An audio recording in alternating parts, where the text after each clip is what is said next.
This is Mom's Moment. It's a parenting space. We all raising children in some way or another. They might not be physically our own children, but they're the children of our neighborhoods, the children of our schools, our communities, etc., etc. So we just have space to chat about the things that you may face. So today we're talking about back to school. It was a very long holiday, just over 3 weeks. Kids were at home, completely out of their routines, eating a little bit more sugar than usual and doing all that stuff. Now, after the long holidays, many children experience what's known as back to school adjustment. Now, they've gone from relaxed days, sleeping in, snacking, no homework. You know what I'm saying?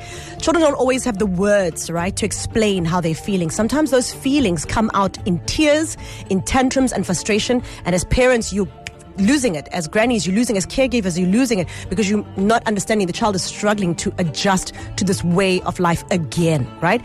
Now take a listen to audio from Dr. Amy Morse, who is a pediatric psychologist. Dr. Morse talks about the emotional challenges children and teens face as they transition back to school after a long holiday. This is taken from Managing Back to School Anxiety Resetting for Success podcast. Have a listen. And what are some of the most common signs of back to school anxiety in children and teens? Some kids may say to a caregiver that they don't want to go back to school. Other kids may say they're feeling nervous or have a stomachache or a headache. Some kids have a hard time falling asleep in the days leading up to school. And other kids may be self-critical or self-conscious. So it's important that caregivers talk with kids about their thoughts and feelings and remind them about the ways they've managed fear of the unknown in the past. And I just want to add, if caregivers have concerns about a child's health, they should consult with a child's pediatrician. Sure. Well, that makes me want to ask you, how can parents differentiate between normal nervousness and more serious anxiety that may need professional attention? When caregivers notice that a child's behavior is more extreme than in prior transitions to school, a child may be more angry or grumpy or even appear more anxious. Those are important things to keep in mind. For some kids, they experience persistent sleep difficulties or lose their appetite. And when caregivers notice these things and perceive that a child's behavior is more persistent, bigger than really the situation, and getting in the way of their day-to-day functioning, they may want to seek additional support. Yeah, so here's the question. Hands up if the first week back at school has been tougher than expected. Parents of KZN, are your kids coming home a little bit emotional, tired, or having tantrums that just normally wouldn't happen? We'd love to hear from you. What changes have you noticed? How are you helping them get back into ease and waking up early and staying up with homework, etc.? Drop us a voice note, 0617929495, or you can give us a call on 087-086-9495. We will end the hour with Dr. Beta, who is a psychologist. We'll chat to him also about how we can assist our young people. Hi, Dr. Beta. Carol, good morning to your listeners as well. Good morning. So, Dr. Beta, I'm sure you get situations like this quite often in your rooms where parents misunderstand a child's anxiety or just struggling to get into the routine after a long school holiday. Is it normal, or how do we deal with this? Guys, it's very normal. I love the topic as well. I mean, just to also ease the parent there, guys, it is very normal. Because remember, everything has now changed. Increased mental demands, social interactions are very high.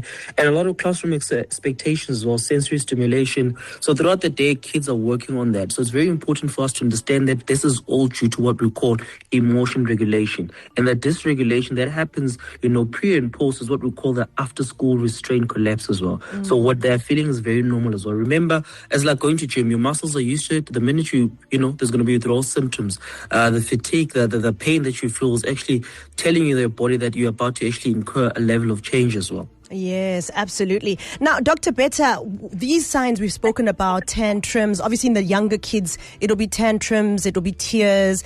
How do we differentiate? So with young kids, I'm assuming it's a tantrums. With teenagers, maybe it's more withdrawal. Can you give me the top sort of things you can look out for with the little kids in primary school and then the older kids in high school?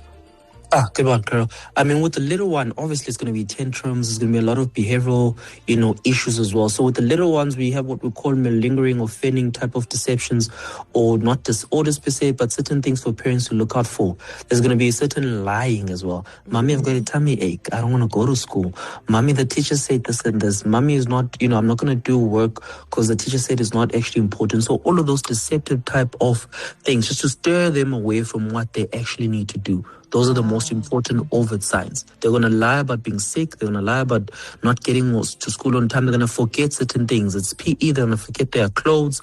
It's drawing. It's this particular. But them forgetting certain things is actually an indicative of them not wanting to engage in anything. And then the older ones is definitely that. There's going to be a lot of attitude. There's going to be a lot of backchatting. There's going to be a lot of how they wear their uniform is going to be slightly changed. Where the collar is going to be up, the tie is not going to be buttoned, certain sock that's going to be missing. So anything that is defined, that is shying away from them being participatory in the act of school itself, is definitely a very warning sign for us. What are some of the ways we can help our children that are struggling? They are forgetting the socks, as you mentioned. They're getting a bit chatbacky to the parents.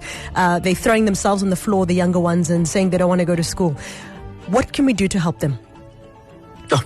That's a great one, Carol. I think the most important thing is, remember with the little ones, guys, those are superheroes as well. So we need what we call voice modulation. For instance, if they are coming back after school with a very high tone, try merge that tone. So it's important for you to give them like 20 to 30 minutes in terms of quiet time.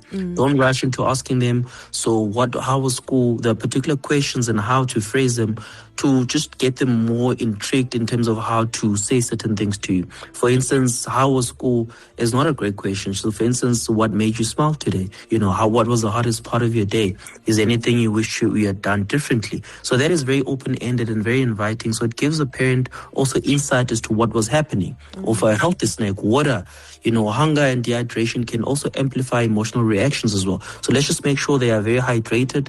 They're not hungry as well. So it looks like, for instance, we need to amplify our communication with them. For instance, it looked like today was a difficult day for you. How can I help? What was really hard for you? So encourage calming activities as well, such as drawing, reading, and just spending time outdoors as well. Remember, walking barefoot outside stimulates the hormones and just get them into a very homeostatic type of state. So it's very important for us to always balance them.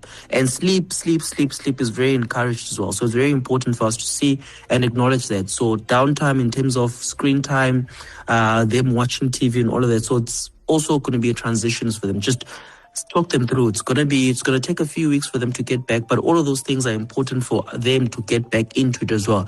And for us to actually be able to differentiate between, is it stress or is it anxiety or just a stressful period as well? Because we need to actually unpack and see when to actually call it a problem or not. Dr. Beta, I could sit and talk to you all morning, man. That was eye-opening in itself. Thank you so much for those tips. We appreciate it. Thank you so much for having me. Great conversation, by the way. Thank you. We'll chat to you again soon. Dr. Beta is his name. He's a psychologist by the name of Benedict Mhlongo, but we like Dr. Beta because he helps us feel better. Carol Ofori, East Coast Radio.